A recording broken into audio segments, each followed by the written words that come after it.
Shalom people of God, nizere ko mumeze neza. Umva, uyu munsi fata agatebe rwose twicane tuganire. Wasanga ari nawo munsi iyi video yari kugeneye cyangwa yari kugenewe. Ihangane uretse rwose cyangwa se ushyire ku ruhande mu gihe uri gukora utuntu tugiye dutandukanye, tuganire. Ndabanza kwisegura kuko ntabwo nari maze igihe tubasiplashingaho ibyiza, mbese na good vibes dusanzwe tubasiplashingaho, but ni ukubera ko nari maze igihe ndwaye and after kurwara travelinga, so you can hear ko habayeho a lot of things, but muri byose turashima, muri byose tumeze neza, Imana ihabwe icyubahiro. Ntabwo mbatindira rero za introductions ndende kugira ngo wumve iyi mpamvu iyi video yari yakugenewe uyu munsi. Uyu munsi numvaga twavuga ku kintu kijyanye n'abakristo cyangwa se umukristo uri mu rusengero ariko abayeho ubuzima budahinduka, ubuzima budafite impinduka, ubuzima butagaragaza Kristo, ubuzima buri aho. Ntabwo ari ba bakristo baba bari mu rusengero ariko ari abapagani cyangwa se baba bari mu rusengero bakora ibyaha. Oya, ntabwo ari ikibazo cyabo ngabo. Noneho tugiye kuganira kuri b'abakristo koko, ariko rimwe na rimwe tujya tuvuga ngo baba batarahura na Kristo cyangwa baba bataragira encounter na Holy Spirit cyangwa se ubusabane na Mwuka Wera. Ni ukuvuga ngo ni wa mukristo usenga, wubaha principe cyangwa se ntazizi zose, ariko aragerageza gusoma ijambo, aragerageza kuba imbere y'Imana, gusenga n'ibindi nk'ibyo ngibyo. Hanyuma uyu muntu tukibaza gutya, cyangwa se uyu muntu akaba ateye gutya muri ubu buzima busanzwe. Niba ari umuntu ujya gusenga, niba ari umuntu ukunda Imana, abantu bakaba babizi, ni wa muntu bahora bavuga ngo ariko kuki runaka ntakora, nta kizima, nta ni wa muntu nyine uguma ahantu hamwe. Niba ari akazi agakoza imyaka 5, niba ari iki araguma aho ngaho pe, ubuzima bwe bumeze gutya, ntacyo bukijije nta n'icyo bwishe. Ariko nanone ku mukristo cyangwa se ku muntu wundi wo hanze utizera arabireba akabona harimo ikibazo. Ku ijambo ry'Imana yatubwira ngo tuva mu bwiza tujya mu bundi. Ugahita nanone uvuga urumva ngo si bya bose, wenda ngewe Imana nibyo yangeneye. Nyine ibintu nk'ibyo ngibyo tugenda twishyiriraho rimwe na rimwe, cyangwa se byagucanga wabaye confused, ugahita uvuga ati Imana nyine na wa mugore wari umaze imyaka 12 iragira ngo intestinge n'ikigeragezo cyangwa se inyigisho ikire mu ishuri, ibintu nk'ibyo ngibyo. So ntabwo mvuze ko hari icyo uba wibeshyeho, oya, ahubwo mwavuze nti ni ryari, ni hehe nibwo tugomba kumenya ngo uyu munsi ndaha, ejo ndi hariya, uyu munsi ndi mu kigeragezo, uyu munsi ndi mu ishuri, uyu munsi narangaye nubwo nkiri imbere y'Imana, ibi bintu nagakwiye kuba narabibonye nkabinyagwa, ibintu nk'ibyo ngibyo. So hari ibintu byinshi Satani aduhisha cyangwa se yanga ko tumenya nk'abana b'Imana, kugira ngo tubeho bwa buzima butagize icyo butwaye, nyine ubu uri umukristo uri aho budakijije, butanishe, ugenda ujye mu kazi ugaruke uryame, niba hari abasenze usengane nabo, nugaruka nanone nta kibazo uryame ubyuke ujye muri anniversaire, ibintu nk'ibyo. Bavuge ko uri umurokore, bavuge ko usenga, ariko ubuzima bwawe nyine bube buri wa muntu kabisa uri aho tu. Bijya bitubaho ko yewe twavuga ngo ni umuntu w'aya madeni, bijya bitubaho ko dushobora kwitwa andi mazina nk'abarokore, ariko mu buzima busanzwe hari ibyo Imana ibayo itifuza. Bishobora kuba ibintu byinshi rero, bishobora kuba ibintu byinshi. Uyu munsi ntabwo tubijyamo, ariko turamera nk'abakoze aka introduction, tuvuge ngo wenda tuzareba tubiganireho n'abandi bantu muri rusange, namwe mubitubwire muri comment. Hashobora kuba ari ibicaniro, buriya umuntu wacanye igicaniro cy'Imana, hari ikindi gicaniro cy'umwuka mubi cyangwa se igicaniro nyine icyo ari cyo cyose, ariko cyopozingana n'icyo ngicyo ariho cyatakinga. Hakaba nanone hari amaprincipe y'ijuru, buriya hari amaprincipe y'ijuru y'ubu bwami, navuga ngo tuba hari igihe tuba tugomba gukurikiza no kugenderaho. Sometimes Satani yanga ko tumenya, kuko yaje kwica, kwiba no kurimbura. Hari igihe abikwiba kugira ngo akurimbure, hari igihe yicamo akantu ko kuregeza bya nta kibazo kugira ngo akore gahunda ye, cyangwa se nanone ijambo ryayo rikatubwira ngo ukuri niko kuzatuba, mbese hari ukuntu yanga ko kwa kuri ukumenya. Hakaba n'ikindi kintu wenda cya nyuma, rimwe na rimwe umuntu ashobora kwagaringaho cyangwa ntakemere bitewe n'uko tujya tubyumva, cyangwa se imyumvire yacu itandukanye, ibicaniro na karande, ibintu nk'ibyo ngibyo. So icyo ngicyo cya nyuma cya karande, navuga ngo akenshi bigusaba kujya muri deep ukamenya ubundi ni iki mba ngomba gukora kuri ibyo bintu nyuma y'uko mbaye umwana w'Imana, nemeye amaraso ye ko anshungura nkaba icyaremwe gishya, mba ngomba gukurikizaho iki.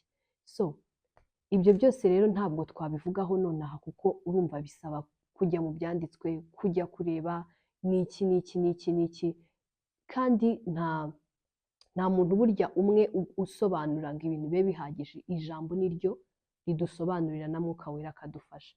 Imana ifashe rero bino bintu bitambutse nk'uko bigomba, cyangwa se tubivuganeho, mubyumve nanjye mubyumve, mbese bigira icyo bidufasha twese. Navuga ngo right now narinje kubwira wowe wa muntu we ushobora kuvuga ati Imana narasenze, narakwizeye, narakwemeye, nakurikiye inzira zawe, nafashije imfubyi, ndatura, ngira gute. Ni igihe kigeze ngo wicare none uvuge ngo Mana, kuvuga, ku clarifyinga, ko wereka inzira abantu ukanazerekana ahandi hatari inzira. Ni iki kintu nkeneye gukora? Birakwiye ko umukristo these days aba isolated a little bit n'urusaku n'uruvange n'iki byose, ukamenya ngo niba ndi umukristo, kuki ubuzima bwanjye bugomba kuba buri ahantu hamwe, kuko ubukristo bugomba no kujyana n'ubuzima bufite impinduka, bufite mbese imibereho itestifyinga koko. So ikintu cyonyine njyewe navuga ngo ntabwo ndi hano kukubwira ngo ngiki kintu wakora, ni Umwuka Wera ukorera ku kazi, ahubwo ndi hano kukubwira ngo kanguka urebe ko ubuzima bwawe budakwiriye kuguma aho ngaho ngo wumve ngo urabyishimiye. Kanguka urebe ko ubuzima bwawe budakwiriye kuba ntacyo bwishe nta n'icyo bukijije, ngo wumve ngo nta kundi, nta kibazo, nicyo gihe ndimo. Iki nicyo gihe ahubwo cyo kubivamo. Icyiza rero nakora ni uko twese twafata umwanya wo kuva. Nakunze ingero Kristo yagiye atwereka igihe yari yarigize umuntu akaza hano ku isi, yitaruraga urusaku, abantu, ibihe, akajya ku ruhande kuvugana na Data, ari we yari Imana nyine. Akamenya ko niba ngiye gusenga bifatiye umwanya kugeza, kuko hari n'igihe tujya gusenga nasenze Mana we ntacyo uri kumbwira. Hari abakristo sinzi, ndagusuhuje wowe gifumbuza muri Bible ukavuga ati reka ndebe ijambo, ukareba ukagerageza ukavuga uti nagerageje pe, yewe nanasenze ndavuga nti ibimenyetso biranga, ibindi nkabibona, nkumva ndi confused. So igihe rero ni iki? Kugira ngo usenge kugeza hari ikintu kibaye. So reka dufate challenge, tubanze tugire challenge k'iminsi 7. Iminsi 7 uvuga ati Mana, nshaka kumenya the reason why, aho nshaka n'impamvu, na how, na what, na with who, kuko hari aba destiny helpers, ababyeyi mu mwuka, cyangwa se aba brothers and sisters mu mwuka baba bari close kuri twebwe, umuntu aba akwiye kwiyegereza. So ni byiza rero ko twatangirana n'ako challenge k'iminsi 7. Ku muntu uri kunkurikira, ishobora kuba 7, ishobora kuba 3, bitewe n'uko wowe usabana n'Imana yawe. Ariko this was a wake up call. Iyi yari agashyi cyangwa iki kakubwira ngo kanguka, igihe ni iki. Mu gihe ahenshi twateraniraga hafunze, cyangwa se mu gihe turi mu bintu byinshi, akazi, umwaka ugezemo hagati, businesses, bla bla bla bla, just take 3 or 7 days mu minsi yawe wari usanzwe ufite, wishyire ku ruhande, uganire n'Imana, uyibwire ati none ndashaka kumva, apana kukubwirwa. ni byiza rero ko wafashe aka kanya ukaba ugejeje ahangaha turi kumwe. Imana iguha umugisha. Ikintu cyonyine nakubwira, iki ni cyo gihe cyo gusenga, cyo kuba imbere y'Imana, cyo kumenya ngo Uwiteka namuyoboje inzira azayinyobora. So let's pray for a short minute, a short time. Hanyuma wowe wadukurikiye, Imana iguha umugisha cyane cyane cyane. I won't forget to tell you, ku bantu bifuza kugira ibyo mutugezaho, comments, ibiki, the number is going to be down. Mudukontakte ibyo mwifuza kugeraho hamwe natwe. So yeah. Hanyuma harabana hari na email, yes, hari abantu bajya batubaza for business purposes, kubera ko nakunze ko abadukurikirana hari n'ababa tuziranye mu kazi, turi kuramya no guhimbaza mu makwe, mu events atandukanye, cyangwa se ugasanga ndimo nda decorating inzu, ndi muri interiors, ukifuza kubana natwe mbese cyangwa gukorana natwe plutôt, the number and the email is always there. So God bless you. Let's pray. Heavenly Father, tuguhaye icyubahiro, tugushimiye ko nawe usa nawe, ko uri Imana nziza, uri Imana idukunda, uri Imana itwitaho.